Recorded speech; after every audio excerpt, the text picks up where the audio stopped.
जय हिंद दोस्तों, स्वागत करता हूँ आपका हमारे channel let's know with aspirant में।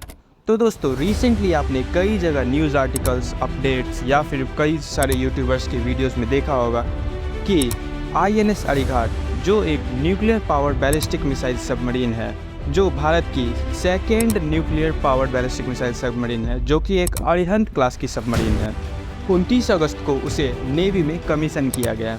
और ये भारत के लिए काफ़ी प्राउड फीलिंग न्यूज़ है, क्योंकि भारत ने ये सबमरीन जो बनाई ये पूरी तरह से इंडिजिनसली बनाई, मतलब कि पूरी तरह से इसकी टेक्नोलॉजी सारी इसमें स्वदेशी यूज हुई है।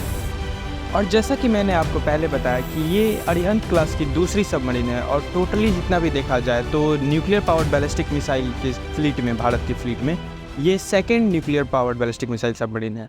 इससे पहले जो अरिहंत क्लास की सबमरीन थी वो INS अरिहंत थी, जिसे 2009 में लॉन्च किया गया था, लेकिन इसकी कमीशनिंग 2016 में की गई थी। और उसके काफ़ी दिनों बाद हम ये अपडेट देख रहे हैं कि INS अरिघात जो इसे कमीशन कर लिया गया है। वहीं इस सबमरीन की भी अगर हम बात करें तो इसकी भी लॉन्चिंग 2017 में ही हुई थी, लेकिन इसे कमीशन 2024 में 29 अगस्त को किया गया। फिर इसके स्पेसिफिकेशंस की बात करें तो इसे शिप बिल्डर्स सेंटर विशाखापट्टनम में बनाया गया। अब हमें इस सबमरीन की ज़रूरत क्यों है? अब अगर हम एक सिचुएशन कंसीडर करते हैं कि हमारी चाइना के साथ या पाकिस्तान के साथ कोई वॉर छिड़ चुकी है, और ये वॉर काफ़ी लंबे टाइम तक चलती जा चुकी है, और किसी एनिमी देश ने हमारे ऊपर न्यूक्लियर स्ट्राइक कर दी है, तो ऐसी सबमरीन हमें ये पावर देती है कि हम सेकंड स्ट्राइक कर सकें। मतलब कि हमारे अगर लॉन्च पैड्स डिस्ट्रॉय हो चुके हैं तो हम अपने सबमरीन से न्यूक्लियर वॉरहेड से शूट कर सकें। वहीं INS अरिहंत जो first nuclear powered ballistic missile submarine है उसे S2 कहा गया है, और INS अरिघात इसे S3 का नाम दिया गया, जो कि एक कोड नेम है। अब यहाँ पर कन्फ्यूज़न में दो चीज़ें आती है, एक न्यूक्लियर अटैक सबमरीन और एक nuclear powered ballistic missile submarine.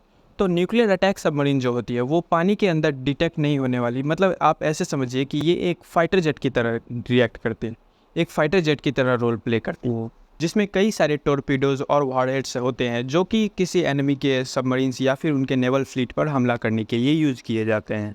और ये जो न्यूक्लियर पावर्ड बैलिस्टिक मिसाइल जिसे SSBN कहा जाता है, तो उसे हम सेकेंड स्ट्राइक कैपेबिलिटी के लिए यूज करते हैं। फिर INS अरिहंत और INS अरिघात जो है, इन दोनों सबमरीन्स के डिस्प्लेसमेंट की बात करें तो इन दोनों सबमरीन्स का डिस्प्लेसमेंट 6000 टन है।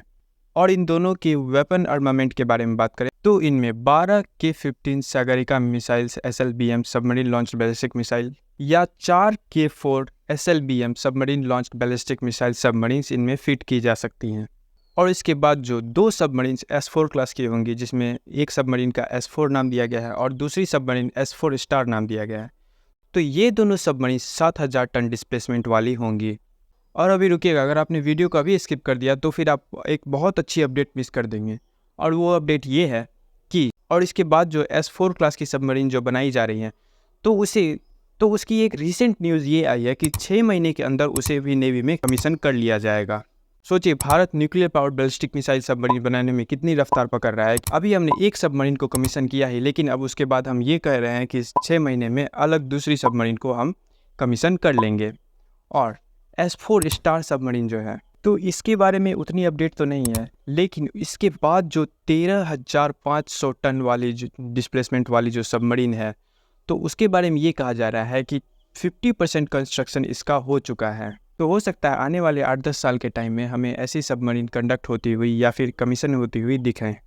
अब इन सबमरीन्स के बेनिफिट की बात करें तो इनमें K-15 Sagarika submarine launch ballistic missiles को रखा जा सकता है, जिनकी रेंज 750 किलोमीटर से भी ज़्यादा है। फिर K-4 वो भी जो एक सबमरीन लॉन्च बैलिस्टिक मिसाइल है, इसकी रेंज 3500 किलोमीटर्स तक है, तो इससे हम चाइना तक भी मार कर सकते हैं। और S4 क्लास की सबमरीन्स जो भी होंगी तो उनके बारे में ये बताया जा रहा है कि वो K-5 बैलिस्टिक मिसाइल से लेस होंगी, जो 5000 किलोमीटर का रेंज रखती हैं। और मैक्सिमम रेंज की बात करें तो इसकी रेंज 6000 किलोमीटर तक भी है, तो इसे हम चाइना के टोटल एरिया में कहीं पे भी अटैक कर सकते हैं। और भारतीय सबमरीन फ्लीट में हमें कई सारी नई अपडेट्स देखने को मिलेंगी, तो चैनल को सब्सक्राइब जरूर कर दीजिएगा। Thank you for watching the video. जय हिंद, जय भारत।